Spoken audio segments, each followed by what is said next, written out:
Jayhawks Dynasty mode as we face off against the 0-5 West Virginia Mountaineers. For the second week in a row, we take on a winless team that has not gotten any favorable matchups. The Mountaineers came into the season with a sophomore quarterback, but once he went down, redshirt freshman quarterback Goose Crowder has led the way, and they have struggled ever since. 74th ranked pass offense and 121st ranked rush offense, as opposed to the Jayhawks 11th and 106 respectively. Can the Jayhawks take advantage of the second matchup that favors them in 2 weeks? We'll have to wait and see as we get ready to go down to the field here in West Virginia in the first road matchup in 3 weeks for this Jayhawks team, as Jason Bean gets his second start in a row, continuing as Conrad Hawley went down with the injury just 3 weeks prior. Can the Jayhawks pull off the victory today? We'll have to see as we get underway with the kickoff now. Here we go. Trevor Wilson returning it or catching it about 5 yards deep, and he'll just take the knee as Velton Gardner coming off of an amazing game. 22 carries, 108 yards, and 2 touchdowns. We hope he can replicate that success today. And now 1st and 10 for the offense.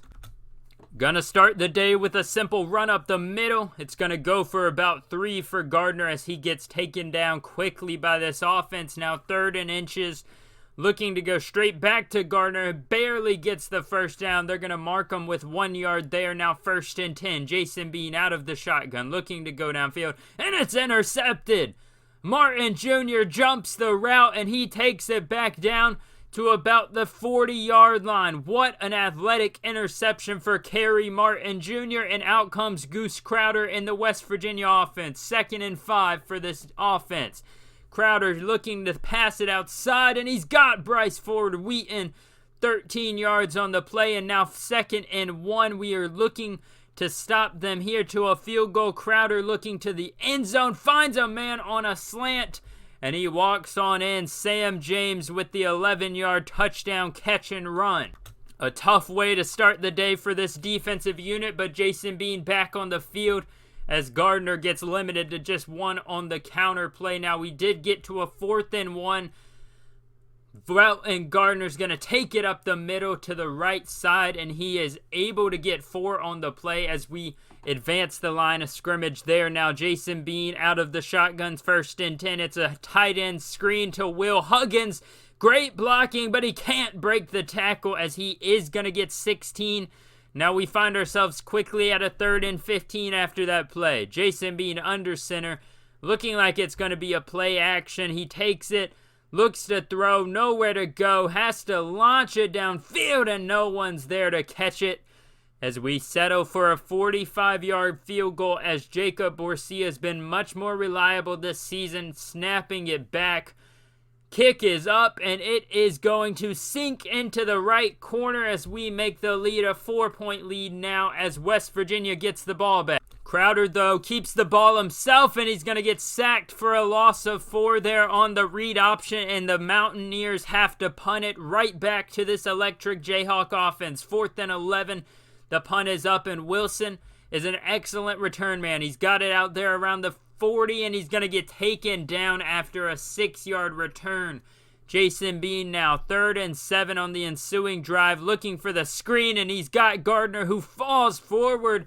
They give him 7, and they give him the first down. Now another 2nd and 10. It's a handoff this time to Gardner, who's got great blocking on the outside. Breaks it outside past the defender, and he's got plenty of space downfield.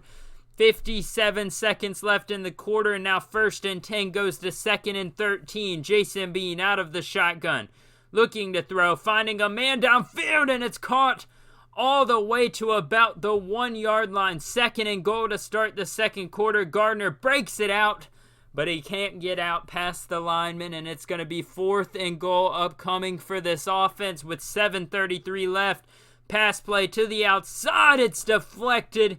He went for Trevor Wilson on the corner route, and just like that, the Jayhawks come up empty-handed on that drive. 2nd and 4 for Crowder and company as he gets it to Ed Moore for a nice gain of about 12 there. Ed Moore is a true freshman receiver who's helped this offense improve greatly since he's got into the lineup, but it's 3rd and 8 now as Crowder goes to his tight end O'Laughlin, and he's going to get the 11 yards needed for another West Virginia first down. 2nd and 9 now with 5:58 remaining in the quarter. They give it to Justin Johnson up the left side, and he's going to get taken down after a 3-yard gain, bringing up a 3rd and 6 for Crowder to try and get the first down out of the shotgun. Johnson goes in motion, taking the snap, looking to throw it, nowhere to go, and he's taken down by Steven Parker. He's going to lose 1 on the play, and the Jayhawks get the ball right back now. 2nd and 9 on the ensuing possession. It's a pass play. Bean to the outside, and he's got James Smith for 14 on the play. 2nd and 10 now. Jason Bean takes the play action, looking to roll outside, and he's sacked. A loss of 11 as he keeps retreating. Now 3rd and 21 on the play as Jason Bean remains in the shotgun. Takes the snap, looking downfield, and he gets sacked again. Another loss of 11 as the Jayhawks can do nothing what their defense gives them. Now 2nd and 2, Crowder keeps it again on the read option. He's breaking tackles all the way down the field. A nice gain of 11 there. 1st and 10 on the very next play. Crowder on the wide receiver screen. He's got James. Great blocking down the field to the 3-yard line, maybe the 2 after a 24-yard catch and run. 2nd and goal. Crowder out of the shotgun, a slant route to Wheaton and a one-handed diving catch. That's going to be a 5-yard touchdown reception for the receiver there, and the Mountaineers take a 14-3 lead right before halftime as Bean goes to Wilson across the middle, and he's going to get it to about midfield after getting 18 on the catch and run. Looking to get something going here before halftime. Jason Bean struggling with only 1 interception right now.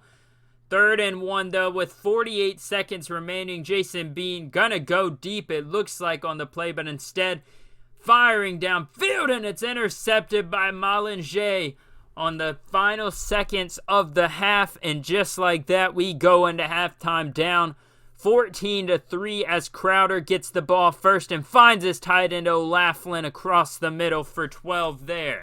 Now it's going to be 3rd and 8 with around 7 minutes remaining in the quarter. Crowder takes the snap, finds his man Caden Prather across the middle for a nice catch and run down to about the 11-yard line there as Caden Prather gets his 3rd catch, 45 yards on the day, and another excellent catch and run there on the crossing route for this Mountaineers offense.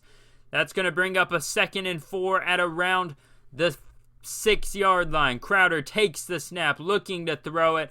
Got a man inside, and it's intercepted by Deuce Mayberry. What a play on the pass there as he gets an excellent interception. His first of the season on the outside there, bringing up a 2nd and 11 for this Jayhawks offense, who desperately needs some points on this drive as the out route goes to James Smith. A 16-yard catch there. Now we're finding us at 1st and 10 on the very next play. Bean going downfield, and it's intercepted. Malingé cuts the route again, and it's another interception for Jason Bean, his 3rd of the day. And then this time they go to the outside to Prather, and he gets another catch down to about the 3-yard line, bringing up a 1st and goal as Crowder keeps it on the inside pass to Victor Wickstrom, the tight end, for a 3-yard touchdown reception there as Crowder gets his 3rd of the day, and out comes Ben Easters, hoping to spark this offense as Jason Bean has struggled all day. Gardner gets a 7-yard run to the right side though. 2nd and 4 as this game just continues to get more and more out of hand. It's a pass play to McBride on the outside. Love rhyming with his name. Now 1st and 10 for Easters. Looking to go downfield, and he's sacked. A loss of 8 on the play. That brings up a 2nd and 18. Now 3rd and 5 with 3:20 remaining in the quarter. He's got Trevor Wilson, the sure-handed receiver, with a 9-yard catch and run, but 4th and 3 deep in Mountaineer territory. Easters rolling out. He's not quite as mobile. Throwing across his body. It's intercepted again. The 4th interception for this Mountaineers defense in the game as Crowder and company quickly find themselves on a 3rd and 10 out of the shotgun, throwing downfield, and he just lets that one sail a little too much, and the offense comes back on the field. 2nd and 10 now with 1:36 remaining. Jason Bean takes the snap, and he wants to run it, and he's got a lot of space with some great blocking, makes a man miss, and he's into the end zone. 40-yard touchdown run for Jason Bean, and just like that, the Jayhawks are back in the game, down 11. They need an almost perfect fourth quarter if they want a chance to even have a chance to tie this game and take it into overtime or win it. But here we are with just over a minute remaining in the third. 1st and 10 for Crowder. Got his man Prather wide open for the 12-yard catch and run, and Caden Prather has quickly dominated this offense. Now 37 seconds in the quarter. It's a screen that doesn't get open, but Crowder breaking tackles. Finally, Tywan Berryhill comes up to clean the mess, and that's a 4th down upcoming as they punt it away, and we take the ball back now. 1st and 10 to start the quarter as Jason Bean has to throw that one away, considering he's had 3 interceptions already on the day. Now 1st and 10 after another 1st down run. Jason Bean looking to go deep to Luke Grimm, and he's got him downfield. Diving catch for 41. Now 2nd and 3 later on the drive. Give it to Gardner up the right side. Down to the 1, 6 yards on the play. Now 1st and goal on the very next play. Velton Gardner. Beans calling some audibles. Give it to Gardner into the end zone. 1 yard on the play, and that's all we needed to take a 17-21 deficit. Now trailing by 4. Jayhawks defense needs to come up clutch here as they have been able to stop this offense consistently. As you see them get a clutch sack there. Tywan Berryhill with his 2nd of the day. Now 3rd and 3. And what could be the biggest play of the game? Crowder got his man wide open. Caden Prather breaking tackles down the field to about the 20-yard line. 4th and 2 now deep in Jayhawk territory. 3.5 minutes remain. They give it to the fullback, and he gets the 1st down. Bringing up a goal line opportunity here. 1st and goal. We need to hold them to a field goal. Crowder to the outside, and it's Prather again. 9-yard touchdown there. And it's starting to look grim for this offense to have any chance to come back as Jason Bean goes downfield, and it's intercepted by Porter Jr. And the Mountaineers are going to come out on top. They would score another touchdown. And what better way to exemplify our night with an incompletion on an open pass. And then on 3rd and 10, Jason Bean trying to force it inside, and it's intercepted for the 5th time today as the Mountaineers would end up being victorious 35-17 on the game. And absolutely, what a terrible way to get your 2nd loss of a season, coming off of that very high victory against Houston last week where we dominated them offensively and defensively. This game was just completely different. Both of our quarterbacks could get nothing going. Jason Bean, 10 for 25, 158 yards, no touchdowns, 5 interceptions, and on top of that, Ben Easters, 5 of 8, 55 yards, and an interception. And following those performances up, we've got Velton Gardner, 21 of 65 with 1 touchdown, and Jason Bean, 5 for 44 with 1 touchdown. Receiving-wise, obviously wasn't good at all. Luke Grimm, his receiving yardage is very much pushed higher than it should be because of that 41-yard catch late in the game. Other than that, this was just an abysmal performance. If you look at Goose Crowder's stats, 25 of 32, 309 yards, 5 touchdowns, just the 1 interception. Absolutely unacceptable if you want to win this game and make a bowl game. And I'm not even blaming it on the defense. We just, overall, team-wise, we played poorly. The offense didn't do any help. 6 turnovers, obviously, your defense is going to get tired. And I really don't know where this performance came from, but if we're going to look at recruiting real quick before this episode ends, not much ground has been made on these guys. Jerry Rollins, we're now actually 1,600 down on, but a lot of these other guys, we've been gaining ground on them constantly, as you can see. So hopefully a few of these guys will come through, and once we are able to get these guys on visits, we're able to score a buttload of points, hoping to gain some ground on all of them. Because as you can see, some of the more important guys we wanted to go after, we are actually losing ground on. So we need to get them to be able to visit as soon as possible. I've got these guys on the schedule late in the season, hoping we can have, a chance to at least show them what it's like to be in Kansas and get them some interest before they lock us out. And we might actually go after Kevin Weeks just to see what he's like. He's not the fastest and he's not the greatest, but you can never have too many quarterbacks, so I'm interested to see where he ends up on our recruiting board. Overall, we're having a decent recruiting season. Nobody too crazy, but a fairly above average year. And just before we end here, I'll go over the top 25. It's been a few episodes since I looked at them, and I don't really know how much has changed. We've got a couple big schools losing in the last few weeks, but still Florida, Alabama, Indiana, and Michigan sit at the top 4 positions. Ohio State did fall to 5 eventually, but they've started to climb up, and they do face off against Indiana next week. So that'll be an interesting matchup to see. Then you've got Iowa State, Georgia, Kansas State, our rival, Wisconsin, and Clemson rounding out the top 10, and everybody else basically the same. Anybody drop out? Utah and Oklahoma has dropped out because Oklahoma has had a very rough season. I believe they're up to now 3 losses. We'll go check and see the conference standings. But last I checked, they were up around 3 losses for sure, considering how shocking it is. Yeah, they've got 4 losses now. They started 1 of 4, and it's mostly because of their tough schedule. They've played 3 ranked teams to start the season. On top of that, they played Tennessee and Baylor, which are both tougher matchups for a team like Oklahoma.